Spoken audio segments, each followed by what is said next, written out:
not expect ছাত্র শিবির to behave like a cadre. ভোর 4টার সময় আমি ইসলামী বিশ্ববিদ্যালয়ে যাই, গিয়ে দেখি ছাত্র শিবিরের সভাপতির রুমে একটা বিরাট খাট। We expect শিবির ওই দিনগুলো আবার ফিরিয়ে নিয়ে আসার চেষ্টা করো। এই খাটের আশেপাশে আরো অনেকগুলো মানুষ দাঁড়ায় আছে এবং একটা রুমে একটা খাট, যেখানে থাকার কথা একটা রুমে 4টা খাট। আমি গিয়ে বললাম, হোয়াই ইজ দিস, এত বড় খাট কেন, এখানে এত বড় খাট কেন? আপনি তো ছাত্র, আপনাকে তো এখানে এত বড় খাট ব্যবহার করার কোনো প্রয়োজন নাই। সকলেই মনে করে বিশ্ববিদ্যালয়ের সভাপতি একটু ভাব সাব নিয়ে এক রুমে 4 জন থাকলে মান ইজ্জত কি আর থাকে, এই জন্য 4 জন মিলে একটা খাট বানাইছে।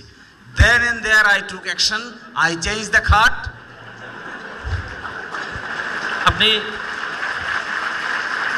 and the university সভাপতি become an very ordinary student। পরের দিন আমাকে অবশ্যই ইউনিটে মেনে নিতে পারেন নাই, মেনে নিয়ে আমারে প্রশ্ন করেছেন, আপনি কি কামডাই না করলেন?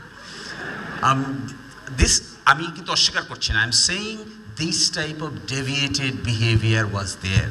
আমি এটা কখনোই লাইক করব না যে শিবিরের ছেলেদের মধ্যে অনেক ভাব জন্মে গেছে। আমি এক্সপেক্ট করব শিবিরের ছেলেরা অনেক সুন্দর সাধারণ ছাত্রদের মতো ব্যবহার করছে, যা দেখে অন্যরা অনুপ্রাণিত হয়। ছাত্র শিবিরের ছেলেরা, ছাত্র শিবিরের ভাইয়েরা, ওরা বিহেভ করবে ক্লাসে শিক্ষকদের চ্যালেঞ্জ করার মতো ক্যাপাসিটি অর্জন করা প্রয়োজন। যে সমস্ত শিক্ষকরা আমরা বিশ্ববিদ্যালয়ে দেখেছি, এমন শিক্ষক আছেন যারা ক্লাস নেন, পিছন দিয়ে ছাত্ররা গল্প গুজব করে নিজের মতো চলে যায়। আবার এরকম শিক্ষকও দেখছি যারা ক্লাস নেন, ক্লাস নিলে পরে একটা ক্লাসে পিন ড্রপ সাইলেন্ট থাকে, একটা শব্দও হয় না। দেয়ার আর সাম টিচার্স লাইক দিস। আমরা বলছি ছাত্র শিবিরের কাছে আমরা এক্সপেক্ট করি এই ধরনের শিক্ষক বিশ্ববিদ্যালয়ে প্রডিউস করার জন্য। We expect. আমার তো ঢাকা বিশ্ববিদ্যালয়ের ওই দিন আমি নামাজ পড়তে গেছিলাম কেন্দ্রীয় মসজিদে, মনের কৌতূহলের কারণে লাইব্রেরির সামনে গিয়ে একটু দাঁড়াইলাম, 1 কাপ চা খেলাম, মন খারাপ করে চলে গেলাম। সেই যে পুরনো আমলের লাইব্রেরি, এটি আজও কোনো আলোর মুখ আর দেখে না। এখানে গেলে আমার মনে হয় কত ব্যাকডেটেড চিন্তা ভাবনায় আমরা আছি এখন। এখানে গেলেই আমার কাছে মনে হয় ঢাকা বিশ্ববিদ্যালয়ের রিসার্চ নাই। এখানে গেলেই আমার কাছে মনে হয় ঢাকা বিশ্ববিদ্যালয়ে এখনো আন্তর্জাতিক মানের কোনো জার্নাল বের হয় না। এখানে গেলেই আমার কাছে মনে হয় আমরা ঢাকা বিশ্ববিদ্যালয়ে এমন কিছু করতে পারছি না যা তার অক্সফোর্ড, প্রাচ্যের অক্সফোর্ড নামে খ্যাত ঢাকা বিশ্ববিদ্যালয়ের সেই গ্লোরিয়াস দিনগুলো আর নাই। উই এক্সপেক্ট শিবির ওই দিনগুলো আবার ফিরিয়ে নিয়ে আসার চেষ্টা করো। আর লাস্ট কথা বলে শেষ করে দিচ্ছি, আমি গালিব যখন বিশ্ববিদ্যালয়ে পড়তো, আমি তখন লয়ে পড়তাম।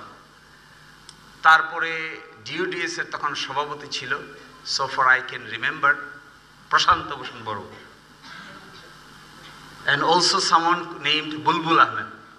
আপনারা ভালো জানবেন, আপনাদের ইয়েতে থাকার কথা, বুলবুল ভাই।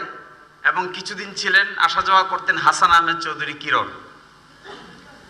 এবং আমরা বিশ্বাস করি এবং আই পার্সোনালি এক্সপেক্ট ছাত্র শিবিরের নেতৃবৃন্দকে হোল হার্টেডলি এই সমস্ত বিতর্ক অংশগ্রহণ করে নিজেদের কম্পিটেন্স প্রমাণ করা উচিত।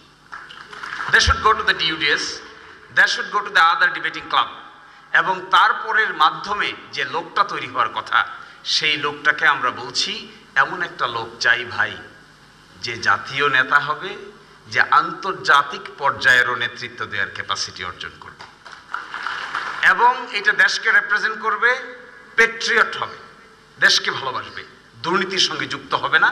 এবং ফাইনালি উই ওয়ান্ট, আমি এই কথা আগেই বলে শেষ করে দিচ্ছি, লাস্ট কথা, আমি কোনো লেজুর বৃত্তি চাই না।